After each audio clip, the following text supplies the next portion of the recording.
Hi friends, പുതിയൊരു വീഡിയോയിലേക്ക് സ്വാഗതം. ഇന്ന് 16-ാം തീയതിയാണ്. അപ്പോൾ മാർക്കറ്റ് എങ്ങനെയാണ് ക്ലോസ് ചെയ്തിരിക്കുന്നത് നോക്കാം. നിഫ്റ്റിയിലേക്ക് നോക്കുമ്പോൾ 16 പോയിൻറ്റിൻ്റെ പോസിറ്റിവിറ്റി ആയിട്ട് കാണുന്നത്. അതുപോലെ ബാങ്ക് നിഫ്റ്റി ഏതാണ്ട് 162 പോയിൻറ്റുള്ള പോസിറ്റീവിലേക്ക് വന്നിട്ടുണ്ട്. ഐ ടി നോക്കുമ്പോൾ 236 പോയിൻറ്റിൻ്റെ പോസിറ്റിവിറ്റിയാണ് ഐ ടിയിൽ കാണുന്നത്.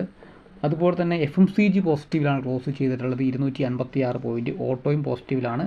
സ്മോൾ ക്യാപ്പും മിഡ് ക്യാപ്പും ഒരു സ്ലൈറ്റ്ലി പോസിറ്റീവ് എന്ന് പറയാൻ സാധിക്കുള്ളൂ. മെറ്റൽ ഫാർമ സ്റ്റോക്കുകളിൽ ഇന്ന് ഡൗൺ ആവുകയാണ് ചെയ്തിരിക്കുന്നത്.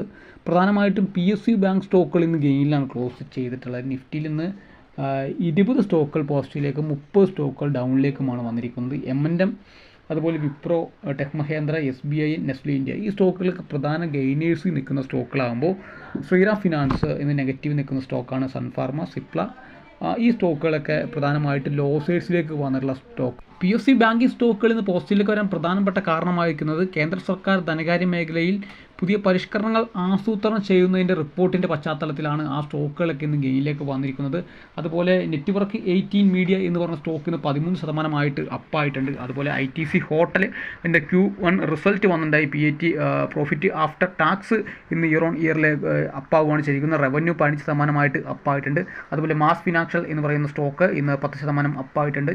ടെക് മഹേന്ദ്ര ആ സ്റ്റോക്കിൻ്റെ റിസൾട്ട് വന്നിട്ടുണ്ടെങ്കിൽ ആ സ്റ്റോക്കും അപ്പിലേക്ക് വന്നിട്ടുണ്ട്. മറ്റൊന്ന് നമുക്ക് റിലയൻസിൻ്റെ വെയിറ്റേജ് നോക്കുകയാണെങ്കിൽ റിലയൻസ് ഇന്ന് സ്ലൈറ്റ്ലി ഫ്ലാറ്റ് എന്ന് തന്നെ പറയാൻ പറ്റും. അത് ആ ഒരു കണ്ടീഷൻ തന്നെയാണ് നിൽക്കുന്നത്. റിലയൻസിൻ്റെയും HDFCൻ്റെയൊക്കെ റിസൾട്ട് ഇനി വരാൻ നിൽക്കുവാണ്.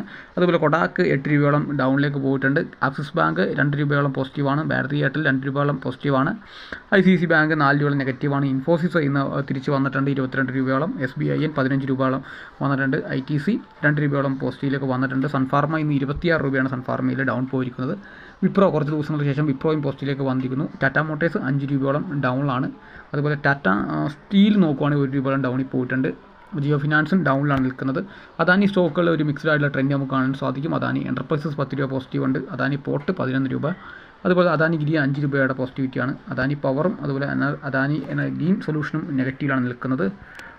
മറ്റു സ്റ്റോക്ക് നോക്കുകയാണെങ്കിൽ നമുക്ക് റെയിൽവേയുമായി ബന്ധപ്പെട്ട സ്റ്റോക്കുകൾ നോക്കാം. റെയിൽവേ സ്റ്റോക്കിലും ഒരു സ്റ്റോക്ക് മാത്രമാണ് ഡൗൺ നിൽക്കുന്നത്. ബാക്കി എല്ലാ സ്റ്റോക്കുകളും IRCTC ആയാലും ഒക്കെ ഗ്രീനിലാണ് ക്ലോസ് ചെയ്തിരിക്കുന്നത്. ചെറിയ രീതിയിലാണ് ഗ്രീനുള്ളൂ. സോളാർ സ്റ്റോക്കിൽ ടാറ്റ പവറും അതുപോലെ KPI ഗ്രീനും നല്ല രീതിയിൽ അപ്മൂവ്മെൻറ്റ് കാഴ്ചവെച്ചിട്ടുണ്ട്. അതുപോലെ സിസ്റ്റോൺ എനർജി സ്റ്റോക്ക് ഇന്ന് ഫ്ലാറ്റായിട്ടാണ് ക്ലോസ് ചെയ്തിരിക്കുന്നത്. ചെറിയ രീതിയിൽ ഒരു 14 പൈസയോളം നെഗറ്റീവിലാണ് നിൽക്കുന്നത്. ന്യൂസ് നോക്കിയ സ്റ്റോക്കുകൾ ടാറ്റ കൺസ്യൂമർ നെഗറ്റീവിലാണ് നിൽക്കുന്നത്. അതുപോലെ ഭാരത് ഡൈനാമിക് എന്ന് പറഞ്ഞ സ്റ്റോക്ക് ഇന്ന് 17 രൂപയോളം നെഗറ്റീവ് പോയിട്ടുണ്ട്.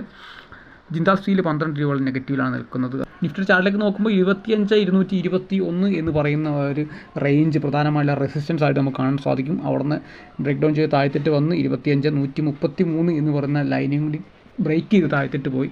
തിരിച്ച് നമുക്ക് നോക്കിക്കഴിഞ്ഞാൽ 25,250 എന്ന് പറയുന്ന റേഞ്ചിലേക്ക് പോയിട്ടുണ്ടെങ്കിൽ പോലും ക്ലോസിങ് വളരെ ഫ്ലാറ്റ് ആയിട്ടുള്ള 16 പോയിൻറ്റിൻ്റെ ക്ലോസിംഗാണ് കാണാൻ സാധിക്കുന്നത്. IT സ്റ്റോക്കുകളിൽ നിന്ന് പോസിറ്റീവ് വന്നെങ്കിൽ പോലും ബാങ്ക് നിഫ്റ്റിയുടെ സ്റ്റോക്കുകളും റിലയൻസ് പോലുള്ള ഹെവി വെയിറ്റ് സ്റ്റോക്കുകളും ഡൗണിൽ നിൽക്കുന്നതാണ് നിഫ്റ്റിയിൽ ഇത്തരത്തിലുള്ള ഒരു വലിയ രീതിയിലുള്ള അപ്മൂവ്മെൻറ്റ് നമുക്ക് കാണാത്തിരിക്കുന്നത്.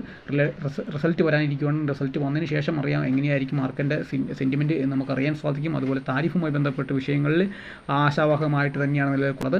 അപ്പോൾ ഇന്ത്യൻ മാർക്കറ്റ് ഗുഡായ പോലും ഗ്ലോബൽ മാർക്കറ്റിൽ ഉണ്ടാകുന്ന പ്രശ്നങ്ങളും അതുപോലെ തന്നെ റിസൾട്ടുമായി ബന്ധപ്പെട്ട കാര്യങ്ങളും ഇനിയാണ് മാർക്കറ്റിനെ ഗൈഡ് ചെയ്യാൻ പോകുന്നത്. അപ്പോൾ നമുക്ക് കാത്തിരുന്ന് കാണാം.